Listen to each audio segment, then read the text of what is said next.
Halo pemirsa Rumah Sehat Nuswantara, apa kabar Anda hari ini? Semoga selalu sehat berkelimpahan, Om Swastiastu, Rahayu. Ya, akhir-akhir ini banyak pertanyaan dari para member Rumah Sehat Nuswantara mengenai energi, frekuensi, dan vibrasi. Dan lebih spesifik lagi pertanyaan itu tentang hadirnya sosok atau bayangan berupa visualisasi atau vision ya, yang hadir pada anggota RSN pada saat melakukan sadar nafas. Nah, pertanyaan-pertanyaan itu kerap muncul di grup WA Sadar Nafas RSN dan sebenarnya sudah dijawab oleh Mas Riko melalui tulisan ya, tetapi akan lebih baik dan lebih jelas apabila dijelaskan secara langsung oleh Mas Riko mengenai hal tersebut agar member RSN tidak penasaran dan terjawab secara lebih gamblang apa sebenarnya yang sedang terjadi. Baik, segera saja kita jumpai Mas Riko. Ya, halo Mas Riko, apa kabar? Halo, selamat pagi Pak Aksan, Mas Taufik, dan semua member RSN. Assalamualaikum warahmatullahi wabarakatuh. Salam rahayu, bahagia selalu. Waalaikumsalam warahmatullahi wabarakatuh. Pak Aksan. Ya. Gimana Pak Aksan itu? Iya. Ya Mas Riko, ada beberapa pertanyaan ya. Salah satunya beberapa member RSN sering menjumpai atau mengalami vision atau visualisasi atau penampakan yang muncul di hadapan member ini ketika melakukan sadar nafas, dan biasanya yang muncul adalah bayangan Bang El gitu. Nah, sebenarnya apa yang terjadi dengan ini dan siapa sebenarnya sosok yang hadir di dalam vision member RSN yang sedang melakukan sadar nafas ini, Mas Riko? Baik, Pak Aksan, saya coba mengulas ini dulu ya, perinciannya dulu ya, dari step by step-nya. Awalnya begini, itu konsep poin pertamanya itu dari teknik channeling itu sendiri. Karena ketika member mengatakan terhubung dan selaras, berarti otomatis sudah channeling. Channeling itu yaitu menyamakan frekuensi gelombang otak antara member dengan Bang El. Nah, poin kedua yaitu itulah yang disebut dengan lapisan eterik tubuh ataupun lapisan kesadaran manusia. Jadi ketika seseorang sudah sering melatih dirinya dengan olah nafas, teknik sadar nafas, itu akan terus ibarat kulit bawang itu terkelupas. Semakin dalam, semakin dalam, semakin mendapatkan yang inti. Nah, otomatis ketika menggali semakin dalam, yang di pihak di luarnya pun semakin tebal. Itu hanya sebetulnya itu energi. Energinya memadat. Ketika Bang El itu membooster, ini kena energi, membooster energi para member. Energi itu sebenarnya sifatnya itu kan tidak bisa divisualkan, hanya bisa dirasakan. Karena yang mengirimnya masih berupa sosok tubuh fisik manusia, makanya berupa visualnya sosok Bang El. Demikian Pak Aksan. Ya, kalau visualisasi itu tidak bisa dilihat oleh mata indera dan bisa dirasakan, apakah itu artinya cakra ajna dari si member tersebut sudah aktif dan sudah menguat, Mas Riko? Baik, Pak Aksan. Nah, ini sangat penting sekali pertanyaannya ini ya. Kenapa penting? Karena begini, pada dasarnya itu tidak bisa dipungkiri. Bahkan seseorang itu ada yang memang clairvoyance atau hanya di penglihatan yang peka, ada juga di clairaudience, dia di pendengaran, dan ada juga yang memang melalui rasa. Nah, itu tidak bisa dipaksakan, bukan berarti seseorang yang terbuka cakra ajnanya itu selalu bisa melihat. Tidak demikian. Karena apa? Itu dicontohkan langsung oleh Nabi Musa alaihissalam. Beliau itu tidak bisa melihat sosok Tuhan yang berbeda dengan Nabi Isa alaihissalam ataupun Nabi Muhammad SAW. Nah, beliau itu bisa melihat langsung sosok Tuhannya. Karena disitulah Nabi Musa itu dijuluki dengan kalamullah, yaitu bisa berbicara langsung dengan Allah. Nah, begitu juga sosok manusia. Ada yang bisa melihat, ada yang tidak. Tapi ada pun tidak bisa melihat sosok energi dari booster energi Bang El itu, bukan berarti energinya itu tidak bekerja. Buktinya apa? Buktinya dari hasil testi member sendiri, yaitu walaupun dia sering melakukan nafas sadar, rutin, disiplin, hasilnya adalah secara kesehatan dia semakin membaik dan secara perekonomian pun semakin membaik. Ya, meskipun ketika melakukan sadar nafas tidak pernah melihat vision atau visualisasi sosok atau bayangan Bang El ya. Betul sekali Pak Ya, Aksan. ini semakin meyakinkan kita bahwa sensasi energi yang dirasakan oleh setiap orang berbeda-beda, dan itu tidak menunjukkan apakah energi itu bekerja atau tidak, karena memang bekerjanya energi tidak selalu ditandai dengan visualisasi ya. Ya, kemudian Mas Riko, dengan demikian sosok bayangan yang muncul atau tervisualisasi dalam setiap kita melakukan sadar nafas itu bukan klinik ya, itu ilmiah ya. Karena Betul sekali, merupakan Pak pancaran gelombang atau frekuensi ya. Baik, iya, betul sekali Pak Aksan. Jadi begini, segala sesuatu yang saya gali dari diri pribadi dulu, terus dari teman-teman sekeliling saya, itu pertama pedoman saya yaitu dari pijakan agama. Karena ada ayat yang mengatakan bahwa ruh manusia adalah percikan dari zat Tuhan itu sendiri. Tuhan itu hanya memercikan zatnya itu kepada tubuh fisik manusia. Di lain itu semua makhluk itu tidak. Karena, nah disitulah percikan ya, berarti kan posisi kita itu hamba, bukan Tuhan. Itu yang patut digarisbawahi. Nah, ketika percikannya itu kita gali terus, kita bongkar, kita benar-benar sudah mengetahui siapa jati diri kita. Itulah bisa memancar. Nah, secara ilmiahnya sih apa sih gitu? Itu disebutnya dengan mind power atau kekuatan pikiran. Itu bermainnya di frekuensi gelombang otak. Ketika seseorang sudah terbiasa menurunkan frekuensi gelombang otaknya kepada tingkat alfa, antara sadar dan tidak sadar, itu kalau di kaum agamis itu disebut itu khusyuk yang mendalam. Itulah sebut itu gelombang tingkat alfa. Seorang yang setelah terbiasa pada titik gelombang tersebut, otomatis otak kanannya itu akan jauh lebih aktif dibanding otak. Nah, otak kanan itulah sebetulnya yang sangat berfungsi sekali sebagai intuisi, out of the box, yang selalu mengkebiri kita. Takut begini, takut begitu, itu otak kiri. Itu. Nah, di samping itu juga begini Pak Aksan, secara ilmiahnya ya. Jadi ini tuh bukan berarti klinik itu bukan berarti sosok jin yang nyamar, ini bla bla bla bla. Di sini ya ini bebas ya, kembalikan lagi ke persepsi masing-masing kalau saya. Cuman menurut pribadi saya itu adalah proses matrix kalau saya bilang, yaitu ketika seseorang sedang melakukan aktivitas kegiatan sehari-hari, tidak tidur ya, tapi melakukan aktivitas, tapi kesadarannya bisa mencah ke beberapa lokasi, tempat. Nah, pertanyaannya, orang seperti apakah yang seperti demikian? Yaitu seseorang yang telah mencapai level kesadaran di dimensi kelima atau dimensi cahaya. Karena jika masih berada di dimensi keempat, dia masih agak banyak berbenturan dengan halusinasi. Ketika orang sudah melewati dimensi keempat, ruang dan waktu, itu maka akan berpendar sebagai cahaya itu. Wow, ini kayak sedang bercerita tentang kesaktian seseorang pada zaman dulu ya. Ada satu orang yang bisa hadir di banyak tempat pada saat yang sama, Mas. Nah, apakah itu juga di zaman modern ini masih bisa seperti itu, Mas Riko? Betul, itu sangat bisa sekali Pak Aksan. Itu bukan cerita mitos ataupun tahayul, itu nyata. Karena gini banyak ya, kalau umpamanya saya itu sering dengar juga kan kisah-kisah kiai gitu kan yang udah kosois itu ketika mendapatkan sebuah undangan, tapi dari banyak di waktu yang bersamaan, kan bingung tuh. Nah, lalu beliau itu bisa memecah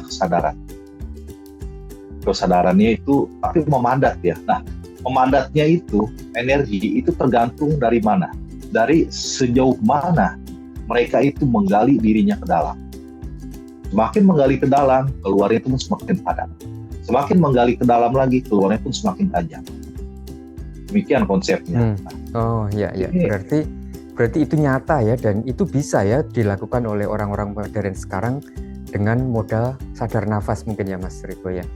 Nah, tetapi untuk bisa sampai ke level seperti itu apa yang dibutuhkan Mas? Apakah fokus, keyakinan yang kuat gitu sehingga frekuensinya bisa tervibrasi gitu? Poin pertama yaitu mengetahui dulu teknik, Pak. Tekniknya tentang sadar nafas. Kedua, itu tingkat kedisiplinan yang penting. Poin pentingnya itu. Jadi bukan semata-mata kita hanya modal yakin itu bahasa-bahasa klise kalau menurut saya tuh. Oke, saya balikin begini, Pak. Mohon maaf, Pak ya. Bapak ini umpamanya tuh nggak punya teknik bela diri sama sekali, Pak. Lalu datang saya di sini Bapak pakai golok. Saya tempelin golok. Bapak yakin aja deh kalau saya bisa menghajar saya gitu kan, melumpuhkan saya. Tapi Bapak tanpa punya secuil pun teknik bela diri, itu kan nggak mungkin, Pak, kalau hanya modal keyakinan aja. Intinya apa? Karena semua itu dilatih. Iya betul. Kebiasaan. Jadi model keyakinan di sini itu bukan hanya ucapan belaka yakin, tapi tanpa ada keteguhan hati, apalagi gerak fisik yang melakukan berulang-ulang. Itu nonsen, Pak. Lalu apa yang bisa dilakukan, Mas? Memperbesar power atau bagaimana? Untuk itu, memperbesar power yaitu fokusnya pertama adalah sadar nafas. Sadar nafas itu untuk kita agar lebih sehat dulu deh. Tidak perlu memikirkan hal yang wow gitu. Kita sadar nafas, kita sehat, kita bahagia, bersyukur, berkelimpahan, nanti yang lain-lainnya pun otomatis. Karena begini ya Pak Aksan, setiap orang melakukan pecah rogo ataupun dengan memecah kesadaran, sebenarnya itu tubuh fisik itu banyaknya nggak nyadar juga. Gitu. Banyak kan yang nggak nyadar karena loh kok ada ini nih ya udah aja. Gitu. Tapi dia nyata hidup, misalnya diajak berjabat tangan gitu bisa, diajak ngomong bisa. Bisa. Dan itu pernah saya bertemu langsung dengan beberapa orang saya. Dan pas saya korek-korek lebih dalam, dan itu dia tidak sadar kita melakukan hal itu. Gitu. Itu yang asli. Berarti yang ngaku-ngaku. Nah, begitu juga yang dilakukan oleh Bang El di RSN ini. Itu dia betul-betul memang memprogram dirinya dan energinya untuk booster, menghealing terus member-member RSN. Ketika terus diprogram seperti itu, ya itulah yang terbentuk sosok beliau. Ini kok kita malah jadi ngomongin ilmu kanuragan dan kesaktian ya. Ya, pertanyaan saya berikutnya Mas Riko, sebenarnya lapisan atau dimensi tubuh manusia itu terdiri dari apa saja ya Mas? Kalau saya Pak ya, itu tuh kalau untuk berbicara dimensi itu banyak banget Pak. Dimensi bagi saya pribadi itu seperti lapisan buku kamus.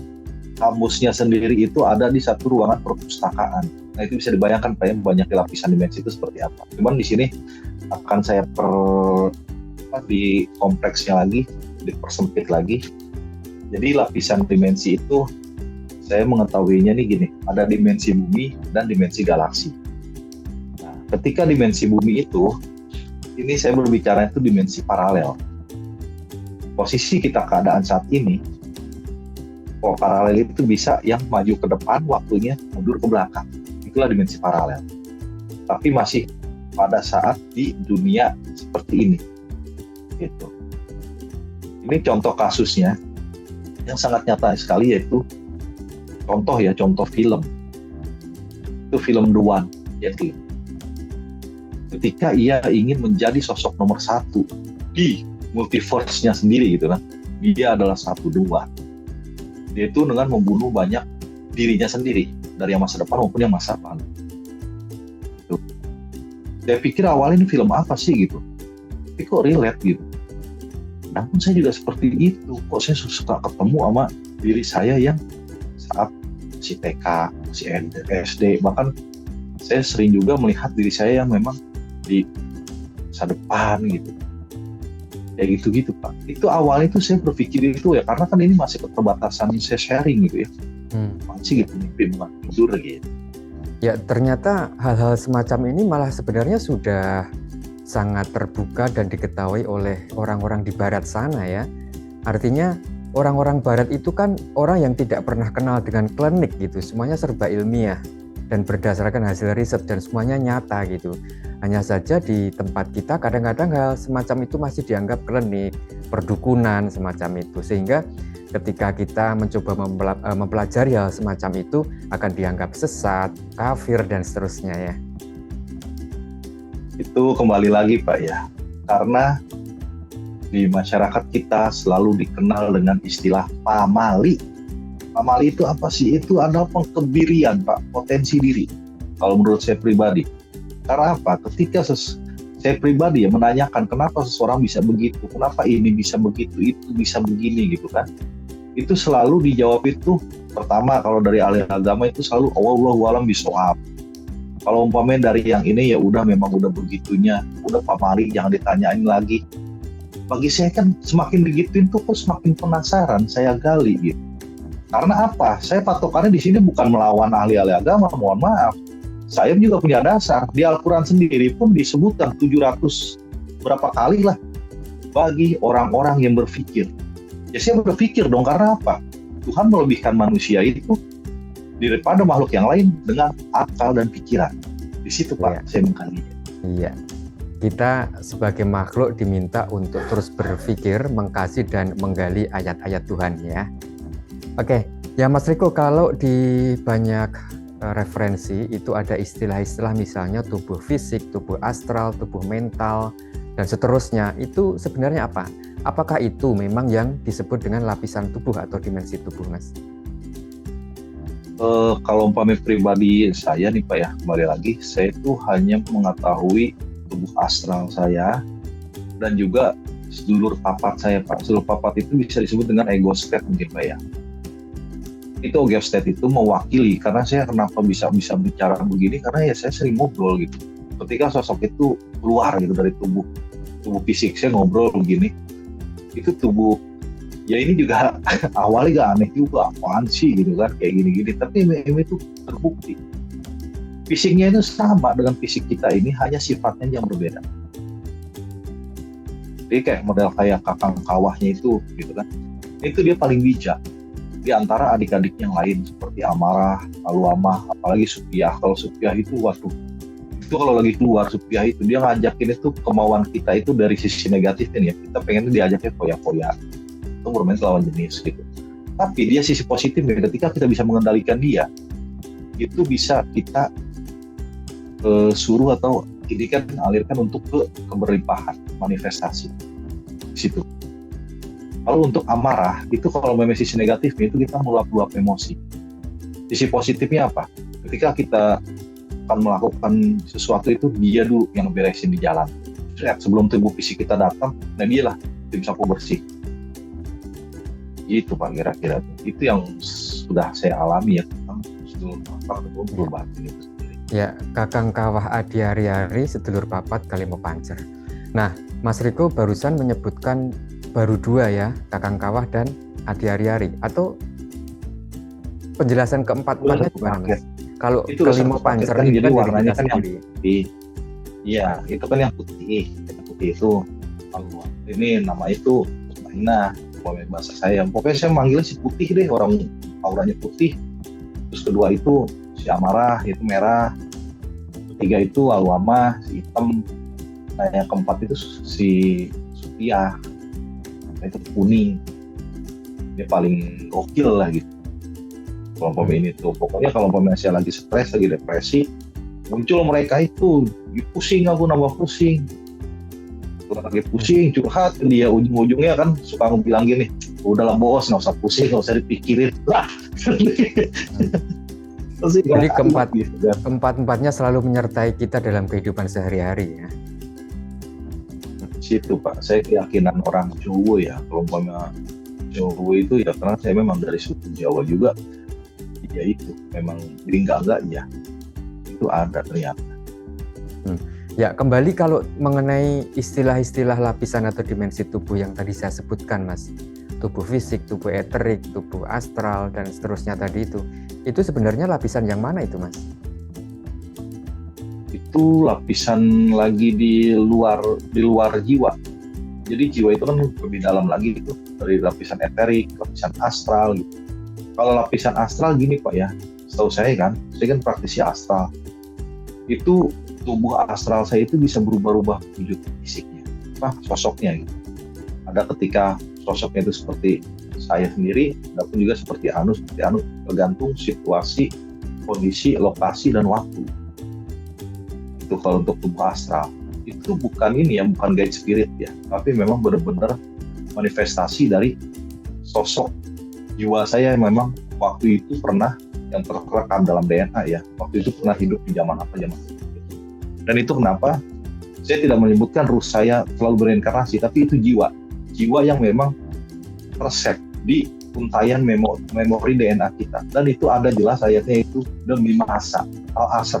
Kalau itu dibongkar, itu dikaji, itu akan mengetahui apa itu yang dimaksud dengan demi masa. Itu Pak.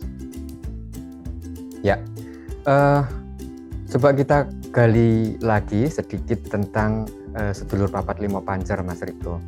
Apakah kehadiran mereka itu biasanya secara tiba-tiba, ataukah kita bisa meniatkan untuk bertemu dengan keempat mereka itu, lalu kalaupun kita bisa ketemu, kita bisa memanfaatkannya atau untuk tujuan apa, Mas?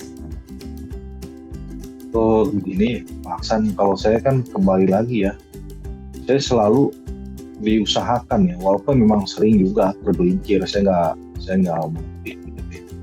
saya nggak mau meminta bantuan kepada selain Tuhan.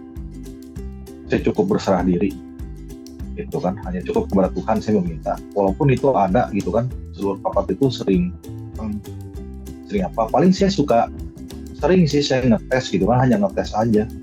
Coba dong, tolong gitu, iniin gitu. Kayak model yang kuning gitu kan, di jalan nih, kami lagi di jalan, ada cewek, gitu kan. Coba dong, tolong ini. Nengok Pak, bener. Nengok, gitu kan. Coba kalau umpamanya kamu bener, bukti, nengok. Gitu. Terus kalau umpamanya ini ada orang, ini bikin jahil, bikin enak gitu kan hati. Cuman saya hanya sifatnya jahil aja ya. Ini keselamat. Coba tuh, kalau umpamanya situ bener si amarah saya gitu kan, itu bisa bikin celaka nggak gitu. Ya itu kesandung, jatuh gitu orang itu. Cuma hanya sebatas itu, saya minta tolong, enggak yang lebih, Pak, ya nggak sampai minta cuan, minta ini, saya sirik nanti Pak, saya nggak mau kayak gitu, itu akidah saya nanti tergelincir. Dan harus ingat itu karma ya, Mas. Karma pala ya. Iya, dan anehnya gini Pak, saya Pak kalau lagi berdompol sama seseorang manusiawi Pak ya, tak suruh beneran ini yang 4 nggak mau pergi Pak. Kalau buat jahil bisa, tapi kalau benar-benar lagi dongkol serang lah, mau diapain juga terserah deh gitu kan, itu malah nggak mau. Itu sih yang saya bingung. Ya, kemudian di beberapa sumber ada yang mengatakan bahwa sedulur papat limo pancer itu, sedulur papat itu diartikan secara kiasan ya, secara hanya untuk menggambarkan unsur atau elemen tubuh kita, yaitu udara, air, api, dan tanah. Kemudian ada juga sedulur papat limo pancer itu pasaran dalam hitungan Jawa itu yang ada paing, pon, wage, kliwon, legi paing, di mana kliwon itu berada di pancer, berada di tengah gitu. Kemudian ada juga yang mengartikan sedulur papat limo pancer itu, nah tadi yang Mas Riko sebutkan ada kakang kawah, itu berupa air, kakang kawah itu air ketuban kakangnya, kemudian kemudian adi itu adalah ari-ari itu ari-ari ya, kemudian ari-ari ibu gitu. Kakak hari-hari. Kemudian yang kedua itu adalah darah dan plasenta ya. Nah, nah sebenarnya ini bagaimana Mas? Kenapa bisa berbeda-beda mereka mengartikan itu? Itu sih kembali lagi Pak ya. Kalau umpamanya orang ketika telah memahami bahasa frekuensi, bahasa verbal apapun, bakal manut aja gitu, nggak bakal nggak ada terjadi perdebatan. Karena kan kalau gini, kembali lagi kan, bahasa frekuensi itu A gitu, satu kalimat. Nah ketika diturunkan ke bumi, menjadi apa? Nah seseorang itu mengkaji secara bahasa verbalnya itu sesuai dengan apa yang dialaminya. Contoh kayak kakang kawah di ari-ari getih pusar. Nah itu kan, udah getih kan ketika memang si jabang bayi mau keluar itu kan, pertama kan pecah dulu plasenta atau ketuban. Nah itulah disebut kakak kawah. Nah terus lalu keluar itu darah. Nah itulah amarah itu kan getih. Lalu si jabang bayi, lalu ari-ari, lalu dipotonglah pusarnya itu. Nah kayak gitu Pak. Jadi segala sesuatu itu dikaji dari hal yang kita alami dulu. Jadi nggak jadi masalah ya, mau istilahnya mau dibuat jadi apa kayak apa loh. Aku sendiri aja punya istilah sendiri Pak. Aku nggak mau ikut-ikutan kayak orang lain. Aku bilang si putih, si merah, si kuning, si hitam. Cuma kelihatan itu kok. Itu karena gini Pak. Satu lagi, ini kayak yang banyolan konyol, tapi sebetulnya enggak. Seperti gini deh, nama-nama ilmiah hewan ataupun tumbuhan itu biasanya itu kan dinamakan atau ditulis dengan nama penemunya. Nama aslinya apa? Ya kan nggak tahu kita juga kan. Ya itu loh bahasa frekuensi. Jadi kan siapa yang menemukan ya terserah dong, terserah kita mau ngomongin apa. Gitu. Terserah ngasih namanya ya. Ah itu intinya. Iya. Memang di Jawa ini kerap dilakukan simbolisasi ya. Jadi hal-hal yang mereka ketahui tetapi tidak terlihat atau terdengar oleh indera hanya karena bisa dilihat dengan perasaan, itu kemudian mereka harus menyimpulkan agar bisa dipahami oleh orang yang menerima informasi. Mungkin seperti itu ya. Betul Pak. Itu kan kembali lagi sih permainan frekuensi gelombang otak Pak ya. Frekuensi gelombang otak itu sangat penting sekali Pak. Gitu. Jadi kan gini, waktu dulu Pak ya, zaman Perang Dunia Kedua, Hitler itu untuk memprogram bala tentaranya serta masyarakat Jerman, itu sengaja Hitler itu menyetel frekuensi tertentu yang disiarkan oleh militernya itu memakai gelombang radio. Itu Pak. Itu jadi bagus gitu. Jadi baiknya tuh benar-benar memiliki jiwa patriotismenya tinggi. Bahwa yang meyakini apapun yang dikatakan Hitler itu bahwa Jerman itu adalah bangsa Arya. Nah kembalikan yang terjadi di Indonesia Pak. Pada saat itu zaman kemerdekaan, baru merdeka, lalu boominglah lagu-lagu, lagu-lagu Malaysia yang melo-melo dan memang liriknya itu sedih.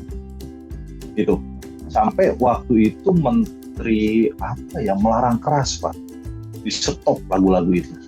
Jadi karena efeknya generasi muda itu jadi lemah, itu berpengaruh karena vibrasi Pak ya, vibrasi suaranya itu itulah yang mengaruhi frekuensi gelombang otak, subliminal message.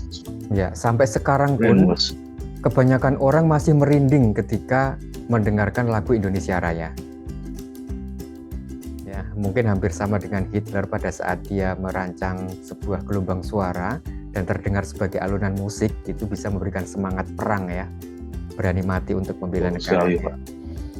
Iya, betul sekali. Nah itu dari frekuensi gelombang otak. Belum lagi ngebahas saya tentang gambar-gambar atau berupa simbol anchor. Tuh. Ya, baik. Itu bisa membangkitkan Pak, semangat buah. Ya baik Mas Riko, terima kasih untuk pencerahannya. Tentu di lain kesempatan kita akan bertemu kembali dengan tema-tema atau topik-topik yang lebih menarik lagi.